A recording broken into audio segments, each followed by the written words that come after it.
Welcome to the webinar hosted by Catholic Investment Services and Partners in Mission. Thank you for joining us for a continuation of our series of conversations about governance best practices. Today, we discuss how leaders of Catholic organizations working with focused, well-organized boards can achieve greater success for their Catholic missions. My name is Tom Lanctot, and I'm privileged to serve as Chief Executive Officer of Catholic Investment Services. My colleague, Zayla Starjan, has done a great job organizing this program and is at the Zoom controls. Catholic Investment Services was founded by some of the investment industry's most respected leaders to address the investment challenges faced by Catholic organizations. We are a Catholic nonprofit providing investment solutions for other Catholic nonprofits and their investment consultants, and now manage over $1 billion of client assets in 4 different strategies. Partners in Mission is a full-service consulting and professional education firm focused exclusively on developing excellence in Catholic school advancement and leadership. PIM has served over 500 such organizations in more than 50 states. Enormous thanks to our Hall of Fame panelists, whom you'll meet shortly. Today's format will be conversational, and I will moderate the discussion along with Paul Stevens. There will be time for audience questions during and after the formal part of the program, so please use the Q&A feature on your Zoom screen to submit a question. Our audience is muted. The program is being recorded and will be available for replay on our CIS Institute webpage and in podcast format. You received biographical information for our panelists, but I want to emphasize a few highlights. Paul Stevens is a trustee of Catholic Investment Services and chairs our board's audit committee. Just as importantly, Paul served for many years as the investment committee chair for the Diocese of Arlington, Virginia, and continues to serve as a fiduciary for several other noteworthy Catholic organizations, including Catholic Distance University and Catholic Charities of the Diocese of Arlington. Before his distinguished career as a chief executive officer of the Investment Company Institute and in private law practice, Paul served in senior positions in the White House and Department of Defense during the Reagan and George H.W. Bush administrations and received the Department of Defense's highest civilian honor. So Paul is happy today to answer any geopolitical questions as well. Catholic Investment Services has a great relationship with our friends at Partners in Mission, and today we welcome PIM partner Frank Persico. Frank has a lifetime of experiences in educational, administration, and board service, and spent his professional career in various senior executive positions at Catholic University of America. Frank was secretary of the board of trustees of Catholic University for 18 years, and now serves as a board member for Barry University in Florida and DeMatha Catholic High School in Maryland, and is a strategic advisor to a number of important Catholic educational organizations. While Frank is not to be confused with the New York singer-songwriter of the same name, for about 12 years he did moonlight as a licensed art auctioneer in order to help pay the Catholic school tuition for his 2 children. Frank has received 2 separate medals from the Vatican and the Aquinas Medal from St. Thomas Aquinas College. Paul's a Knight of Malta. As I told him before we went live, how proud my mother would be to know that I'm hanging out with 2 guys like this. As we mentioned in a letter to our investors on Ash Wednesday, we at CIS are outraged and heartbroken by the actions of the Russian government and the nightmare it has unleashed. But like you, we are inspired by the courage, ingenuity, and resilience of the Ukrainian people. So before we begin our program, please join me in a short prayer for peace and special blessings for the Ukrainian people and all those, especially in the Catholic community, who are helping them in so many ways. This prayer will sound familiar, I think. Lord, make us an instrument of your peace. Where there is hatred, let us sow love. Where there is injury, pardon. Where there is doubt, faith. Where there is despair, hope. Where there is darkness, light. Where there is sadness, joy. Amen. Amen. So, as I think I mentioned earlier, this is a continuation of a series on governance topics that Catholic Investment Services has sponsored. And what's been remarkable is the fabulous feedback we've gotten from our audiences and on the topic. And just to me, that demonstrates we've got a lot of interest, still have a lot of interest in this subject matter. And I think it's a challenge for any board, no matter what the size, to look at it self-objectively and want to be better and make sure that it's following best practices. So we're lucky to have today to have our two panelists who are really experts in this field. And I think one of the challenges that certainly nonprofit boards have is that these folks are serving pro bono. They're volunteers, and they're obviously smart and successful in their own fields, and I'm sure in often cases opinion rich, but they're a great asset to an organization if they can be marshaled in the right way. So Paul, would you mind kicking this off a little bit? Sure, Tom. Thank you very much. It's a pleasure to be part of another of CIS's webinar series on governance. The fact of the matter is that many people involved in Catholic organizations at a leadership level think that the church organizations are different, and in many ways they are, but in many ways they're quite similar to secular organizations, corporate organizations, or non-religious nonprofit organizations. And one aspect of that is the importance of governance and the fiduciary element that their boards bring to the table. We were just chatting before the webinar began about baseball, and we're in the spring season right now, and the first people to report are pitchers and catchers, and then the rest of the team show up. They're all practicing to play the positions that they'll be playing in the regular season. Now, Frank, one of the things about boards and management is that they have different positions and they need to play them correctly. So maybe we can start with, conceptually, what are those positions and how do they differ? So Paul, I think that, you hit the nail on the head. If you look at a baseball team, you've got the players and you've got the managers, and it's the manager's responsibility to make sure that the players are doing what they are supposed to be doing. And I think that's the big difference between a board and the leaders of a school is oversight versus management.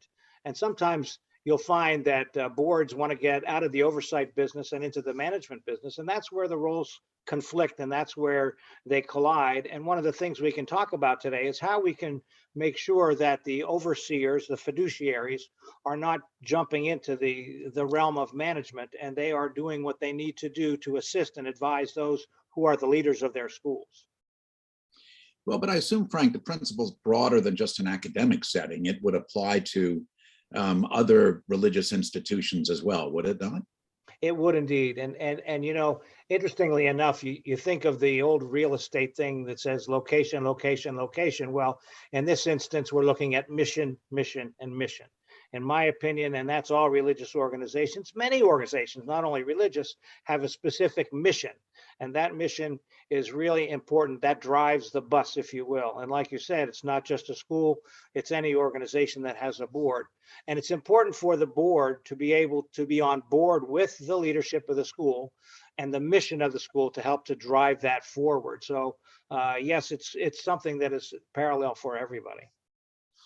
Now, boards often have a mixture, do they not, of what you think of as executive board members and non-executive board members.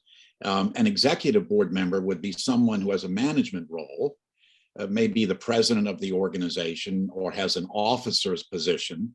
So they're part of, if you will, the playing staff, the people on the field, right, delivering on the mission.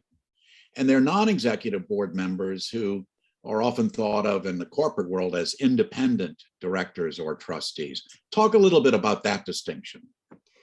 Well, it's important, in my opinion, that the independent trustees look to the dependent trustee, if you will, or the management trustee for the guidance. So if you look at the fact that you've got the manager, the president, if you will, or head of school or whatever, who is the person who is on the board, but is also part of management, they're the person who's going to be bringing most of the information or most of the topics to the board. If we look back at the next issue, it's vision, vision, and vision. And that vision for the school or the entity is going to be coming from that person, that management person, through the leadership team that he directs below. So it's very important to look at the distinction between who the person is who may be an ex officio board member, voting member, who is management, versus those who are the people who come in as professional members of the board. What you're describing, Frank, I think, and this is certainly true to my experience, it necessarily involves a degree of tension. The different roles, the different aspects of their responsibilities, accountability, if you will, expectations that come along with the positions. And that tension can be very creative. That's what you hope, at least. It can, under certain circumstances, be dysfunctional as well. So I think one of the things we want to focus on here is how to make that tension in the different roles and responsibilities as creative as possible. And there are a number of aspects of that. And we talked about this in preparation for this. One aspect is how you deploy the resources of the board as effectively as possible. And so we'll talk at length about that, how you organize a board effectively.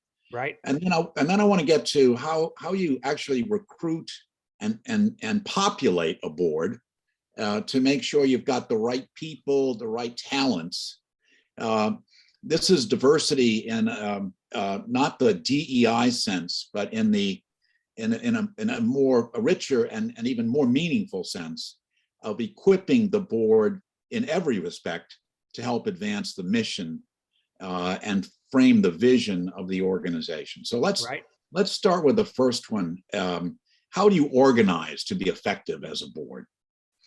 So the board has, first of all, let me go back just a step, because that whole creative idea of these two separate entities, if you will, the management versus the overseers or the fiduciaries, there's a great deal of trust that has to come there. And if there isn't a trust there, it can be a real nightmare, and the creativity sort of goes down the drain. That vision that we talked about, that vision comes hopefully from some kind of a strategic plan that percolates up from the leadership of the organization.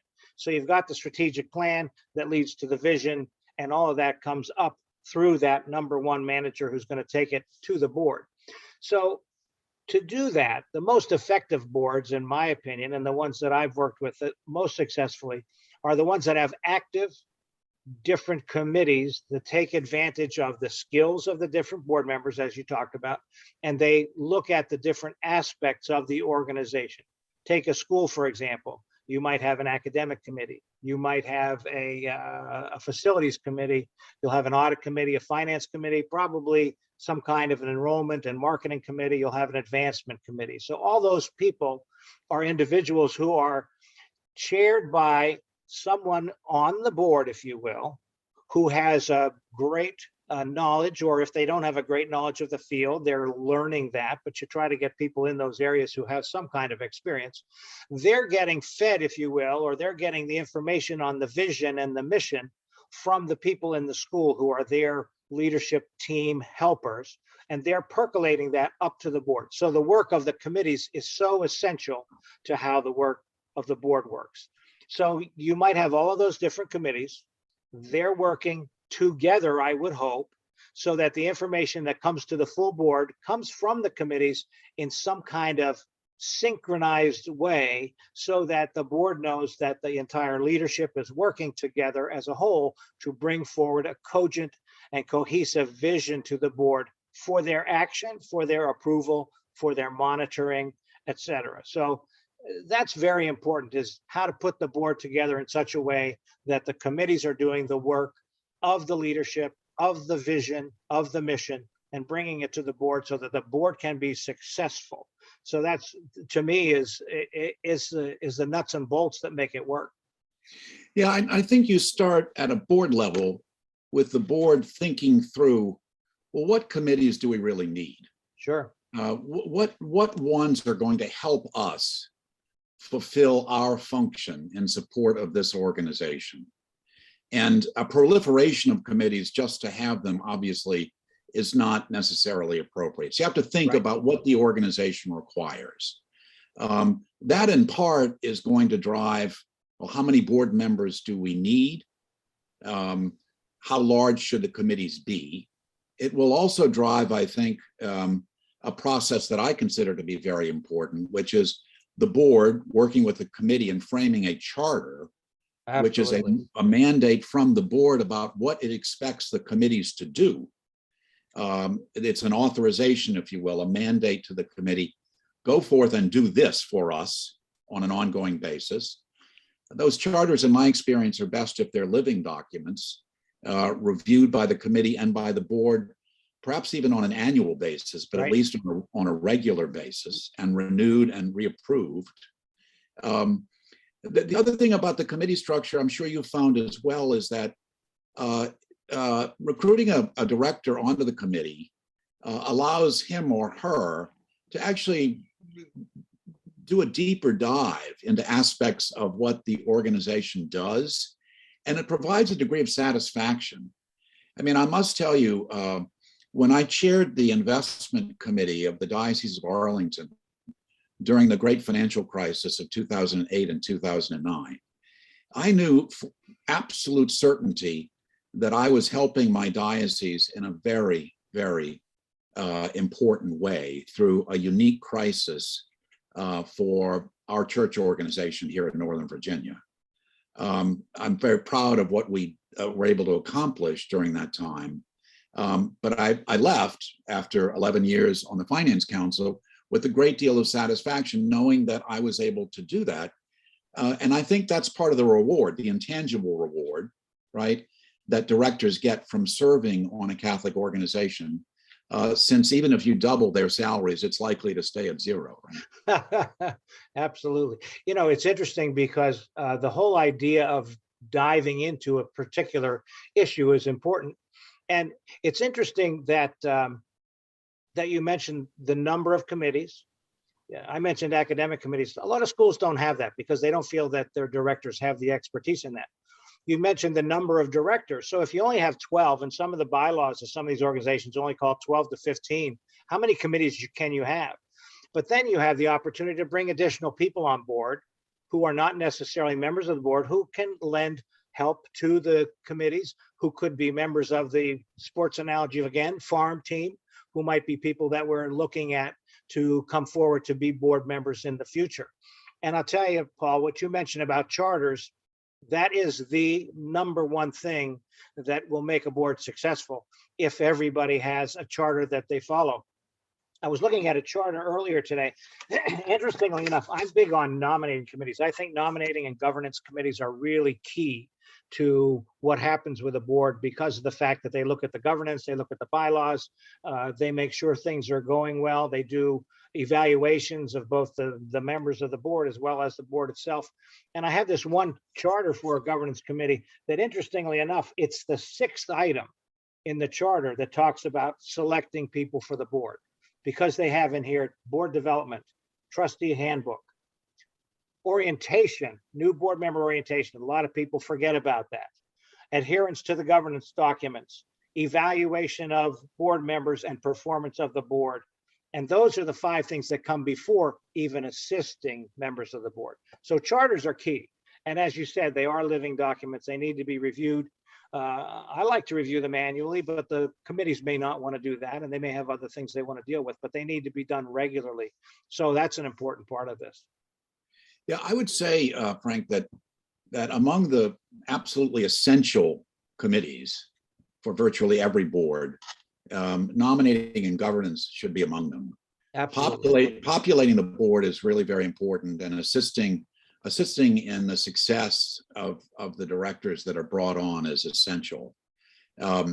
Those governance committees also have a role in the charters and things of that nature. So that role is really important in almost every setting.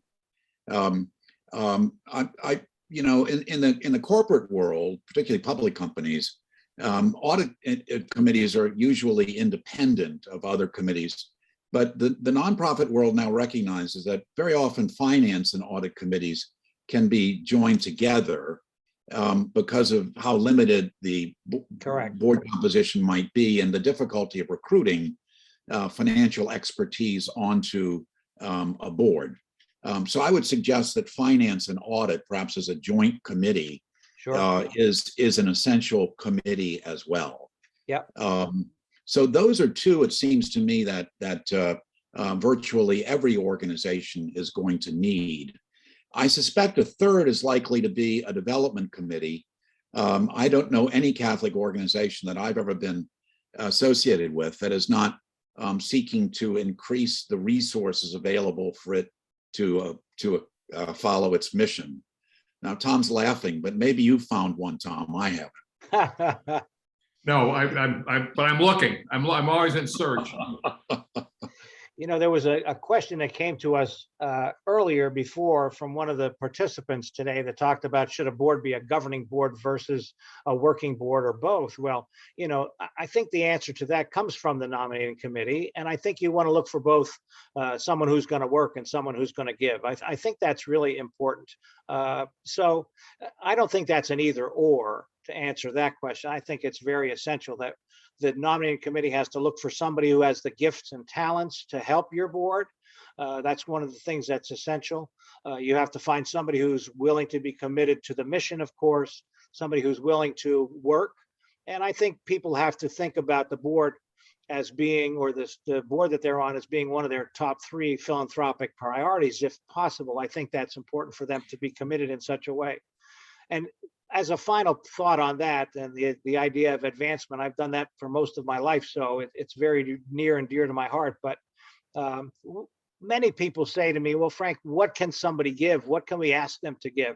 And I think in this type of a situation, if I talk about, you know, Partners in Mission does a lot of work with high schools and elementary schools, and the boards there have people of differing means and differing gifts and talents. So we ask in those instances that people give something that is a meaningful gift to them. So someone who is well off, a meaningful gift might be $100,000. Someone who is a cleric or someone who is a religious, they might only be able to give $100 or whatever, but they have to give something that's meaningful. And I think it's important for 100% participation in that particular aspect of board service. Well, we all remember the gospel about the widow's mite. But when I first joined a board, someone pulled me aside and said, Paul, we expect you to give wit, wisdom, and wealth, not necessarily in that order. And I think that's guidance that really stayed with me. And I've recruited many people to boards subsequently, and I was aware that some would be able to share more of their wealth than others, and others would have more wisdom to give. And I think the wit part is really good too, because this is supposed to be an experience that people enjoy. Right.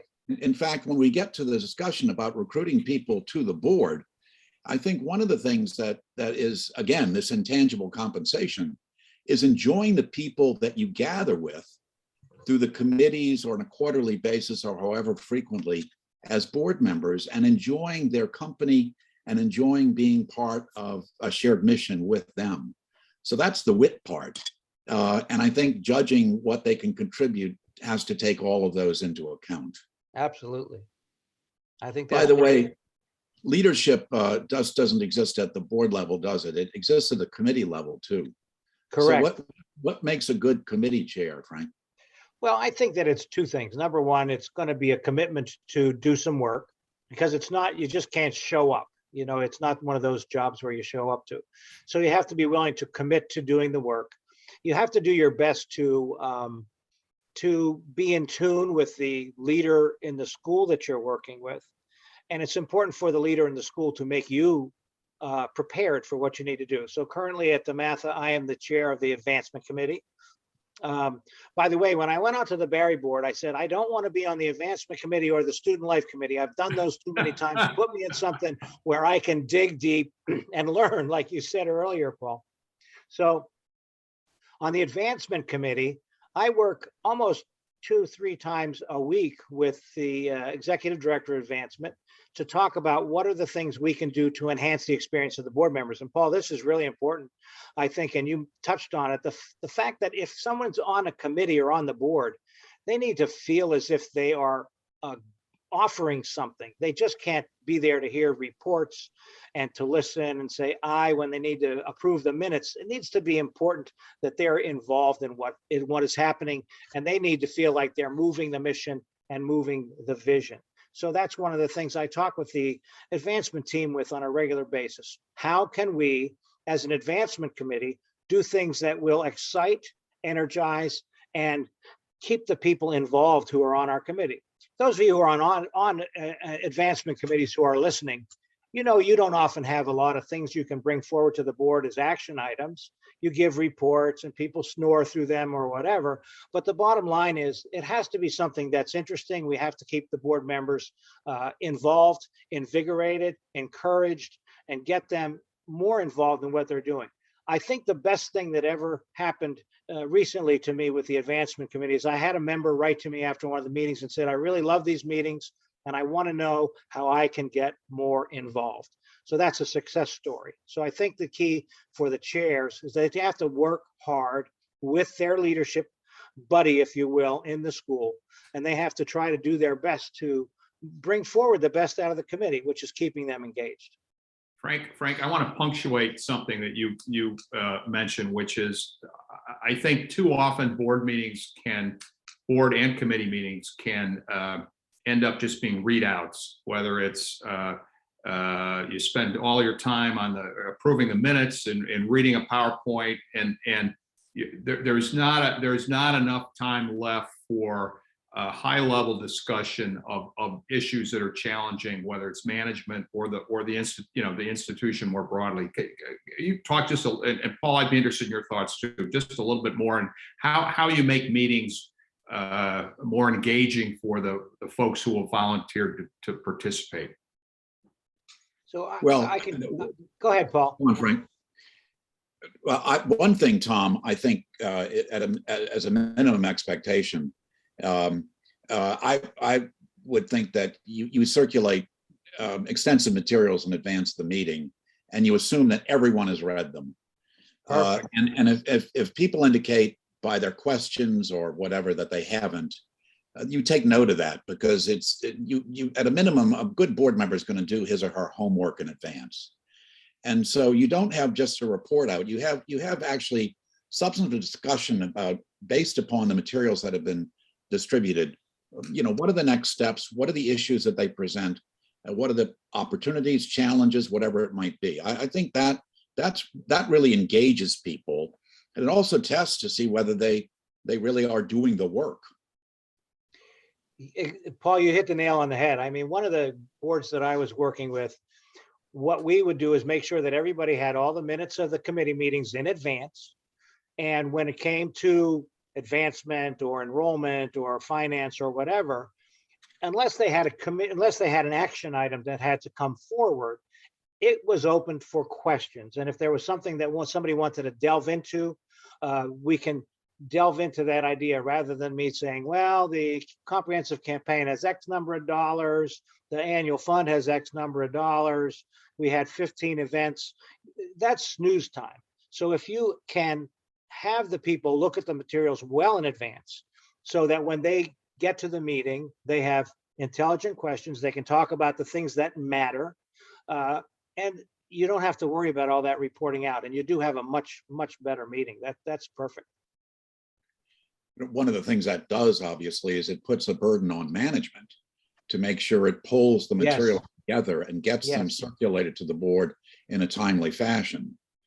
So that's an obligation of management to support an effective board dialogue, I think. So the people who worked with me at Catholic University would probably tell you that that's the one thing that I required of every one of the members of the leadership: 2 weeks notice. We required 2 weeks to every board member. Now, we knew who opened the materials and who didn't, but at the same time, it was my obligation to get those materials to them 2 weeks in advance so that they'd have the time to read them. And the number of times I would write to my colleagues and say, I don't have your reports yet, they'd be ready to kill me. But at the end of the day, it really did make a difference on how properly our board ran. When there's also an obligation on the part of the chair of either the board or the chair of the committee to work with their counterpart in management to frame up absolutely, frame up the issues that you want to discuss and make sure that you get genuine discussion, and it just isn't an echo chamber.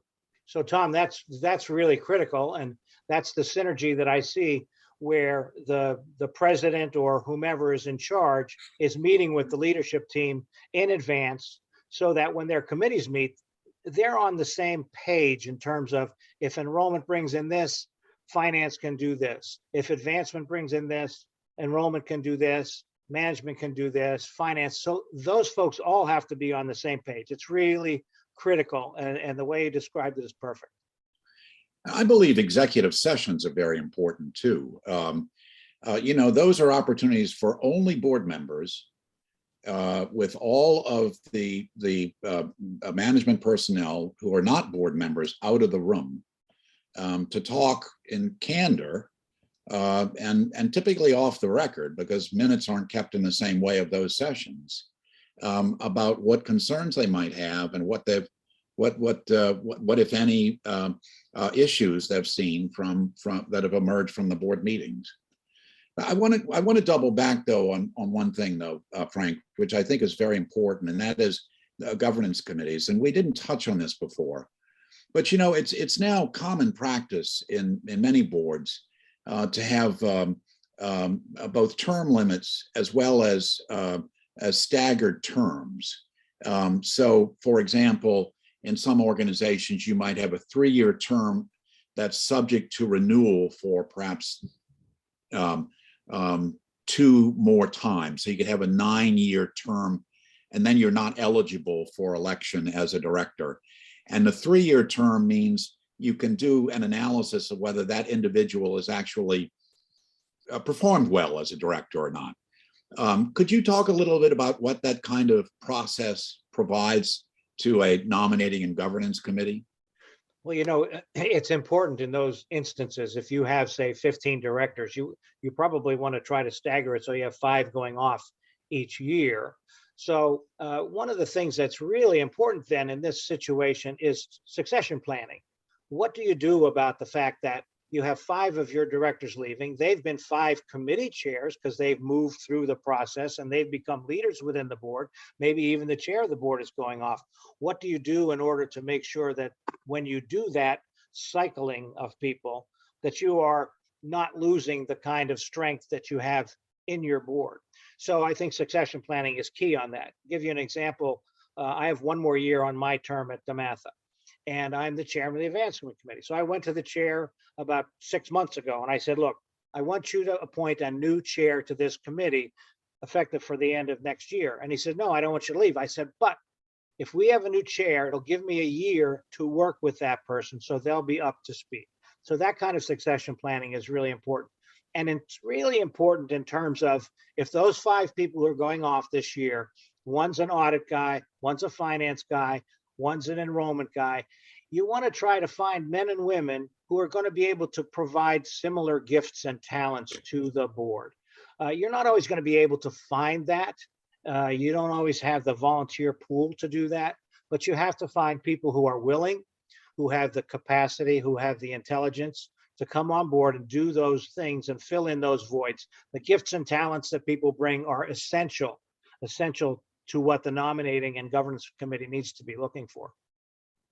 In my experience, Frank, there are a lot of talented people out there, Catholic men and women, who would love to bring their talents to bear on behalf of the church. I think there's a very rich pool of people that you can draw on.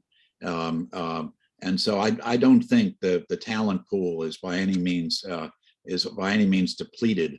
But the other thing that the terms provide is a natural opportunity, for example, after the first 3 years, to decide, well, no offense taken, but we've decided you're not quite right for this board. And that's a natural break point, I think, for someone to roll off. And that then leads to another delicate subject, which is, again, for a nominating governance committee, self-evaluation and board evaluation, which I think is also really imperative. Perhaps you could talk a bit about that. So no, it's interesting. I'm sure we've all been involved with boards that don't want to pull the trigger on that. You're not really the right person. They say, oh, we don't want to hurt their feelings. Their pay is right. All that kind of business. They come to the meetings, but they don't add value. So it is important for self-evaluation. It's important for board evaluation. When I talk about board evaluation, it requires a board to have goals. It requires a board to have set goals and objectives, and they have to be evaluated on a regular basis. And those items can be as simple as get the agenda out on time, have the meeting run efficiently, do what you said you were going to do with reference to following up on items and things of that nature. But the self-evaluation is really critical. And I like to look at it as giving the person an opportunity to say, did they meet their commitment to come to meetings? Did they meet their commitment to their committees? Did they meet their commitment to giving? Did they meet their commitment to being a cheerleader for the school? And I always ask them in an evaluation, what are the things you think you did best? What are the things you think you could do better? What are the 2 goals and objectives that you would have for yourself going into another term or another year? And I'm sure it's no surprise for people to find out that during that self-evaluation, there are many people who say, I'm not given enough. Let me have somebody else take a turn at this. So those are critical pieces to the puzzle, evaluation.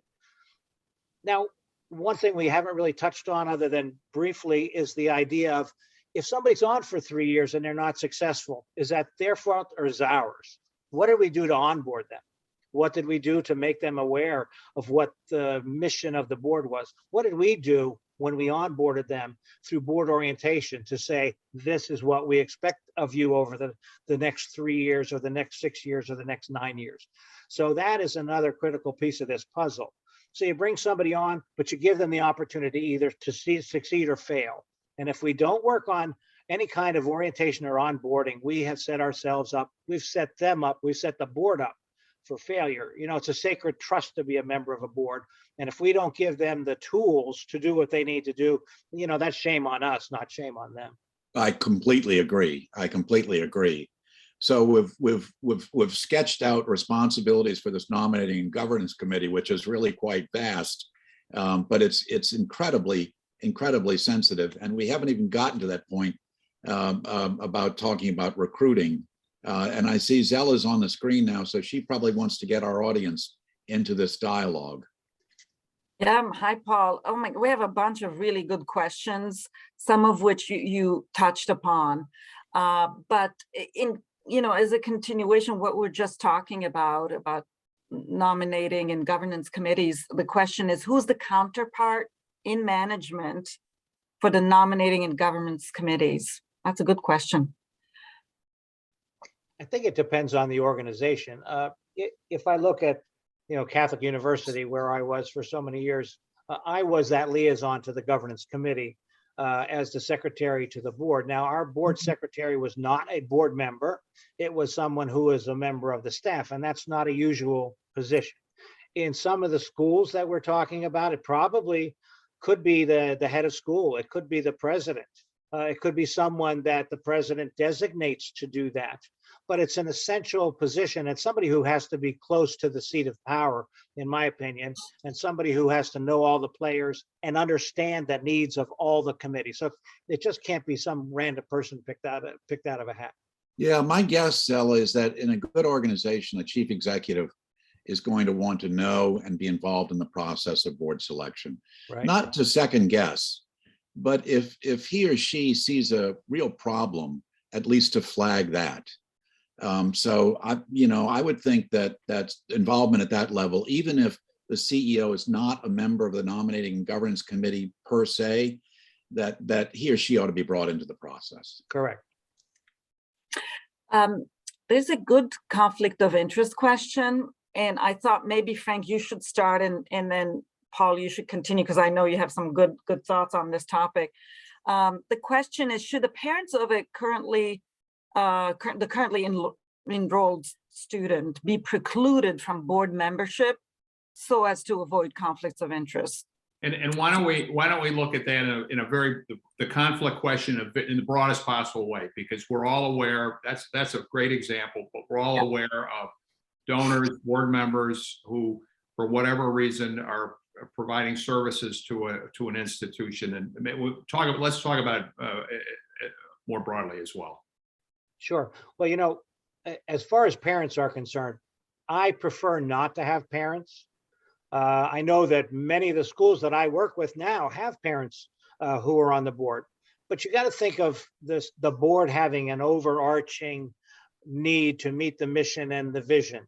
And sometimes the parents have the need to meet the mission and the vision of one or two or three. Now, that's not to say that all parents are going to be so tunnel vision that they're not going to look at the mission and vision. I don't want to make that statement. I don't think that's true. I think that parents, by and large, do want the school to succeed. But in my opinion, if you don't have a parent on, I think that's fine. I think they can come on. I think I have parents on committees that are not board members who can vote. So that works. In terms of other conflicts, I worry from an advancement standpoint about donors who have, I want the school to do this. I want the school to build this. I want the school to have a gym. I want the school.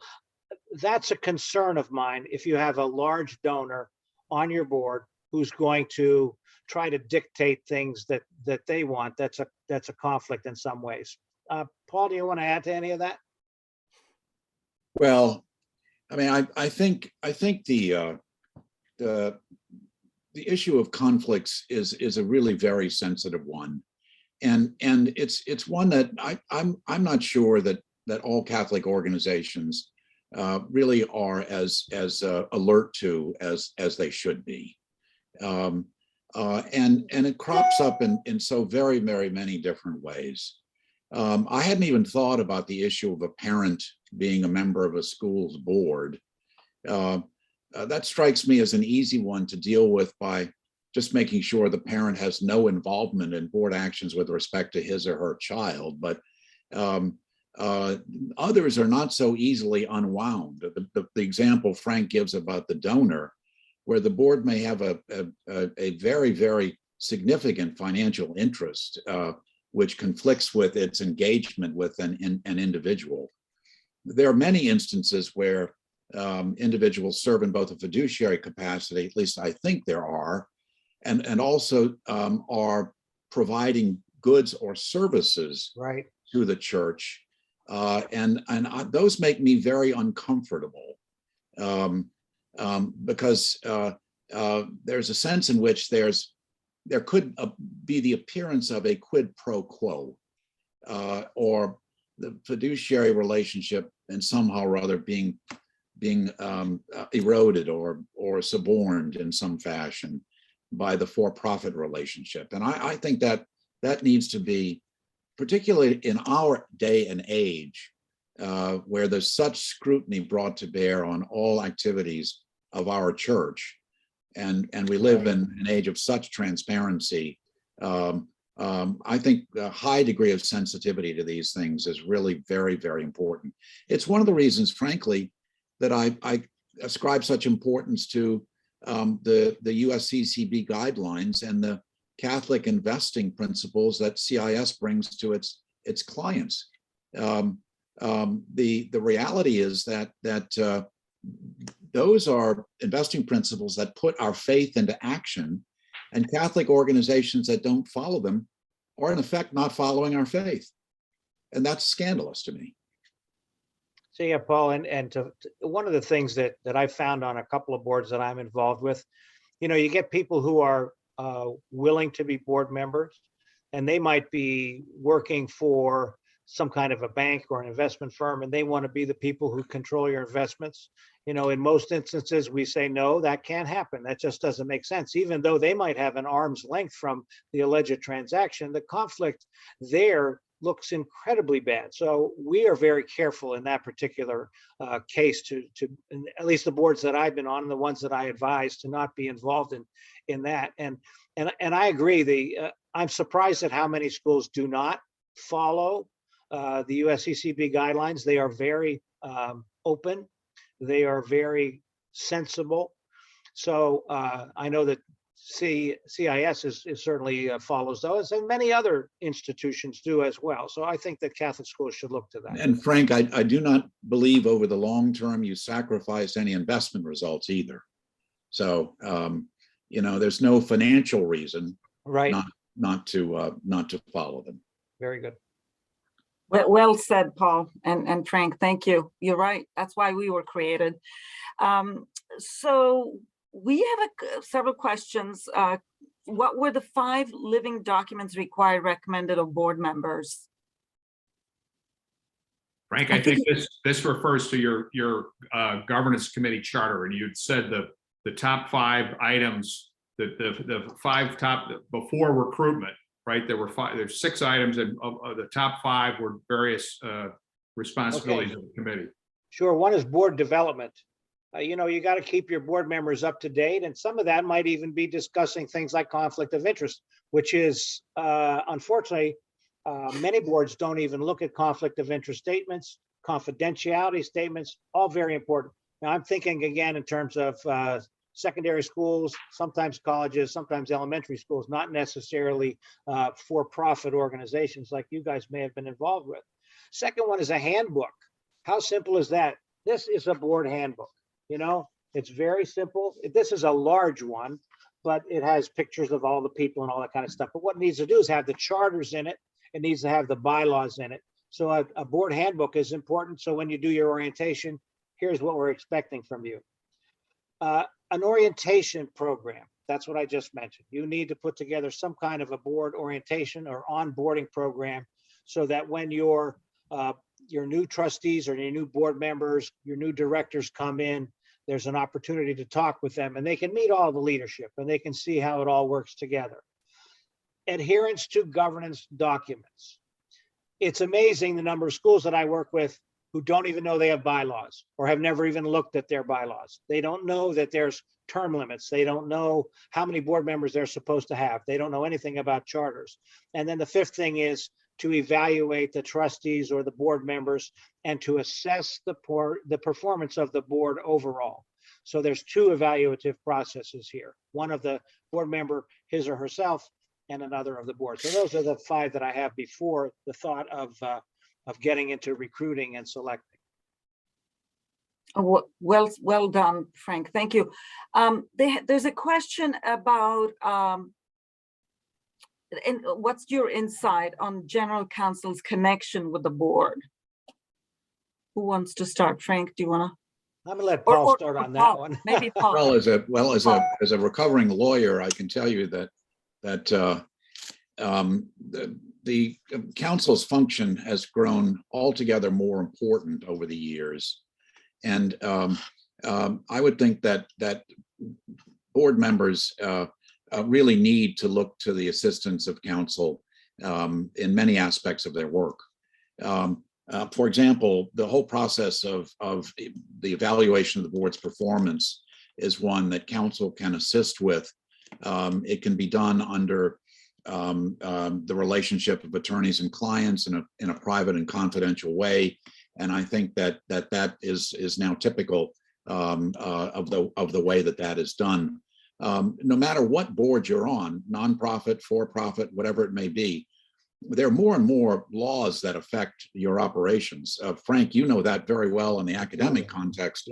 That's the reason why many boards, I'm on, for example, the Operational Risk Management Board of the Catholic Charities of the Diocese of Arlington, because of the many legal issues that Catholic Charities faces here in Northern Virginia.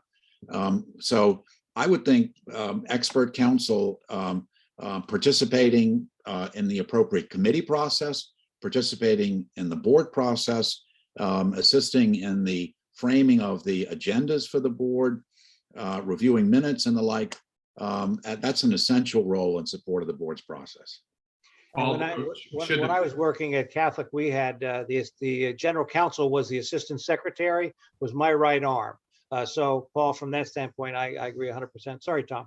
No, I was just going to ask, is that, I'm wondering if the question also relates to whether that person should be a member of the board. I would say not, Tom.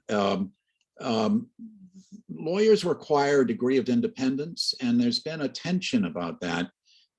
If you're a board member, you're kind of like your own client, and there's an old saying in the law that only a fool has as a lawyer, has himself as his own client. So Right. No, I agree. I don't think that the general counsel should be a member of the board.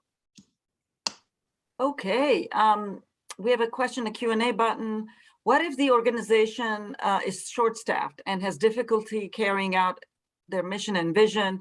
How can the committee framework help, especially when there's been a precipitous decline in enrollment over the last 3 years? I.e., how do you do triage? And do we have any experience with strategic committees where the institution has difficulty carrying out tasks? Oh my God, this sounds like exactly the board I'm on right now. Yeah, I had a meeting with a gentleman about 2 weeks ago who was in a situation where his leadership was leaving, some by choice, some not by choice, and his board was not helping at all. Now, I don't know, many of you out there who are listening to this may have situations where I had somebody say to me the other day, if it weren't for my board stepping in, jumping in, doing the business, we would have closed. And then they hired me and things are going better. I said, good, they hired you. Now they have to trust you. Now they have to move back and become that oversight group that approves, doesn't dictate. But in a case where you have leadership that's devoid, I have seen instances where you have a volunteer, such as myself, who might know something about advancement, who might be willing to come in and assist while you're rebuilding that. I don't see that as a particular problem to have a board member step in knowing the reason they're doing that.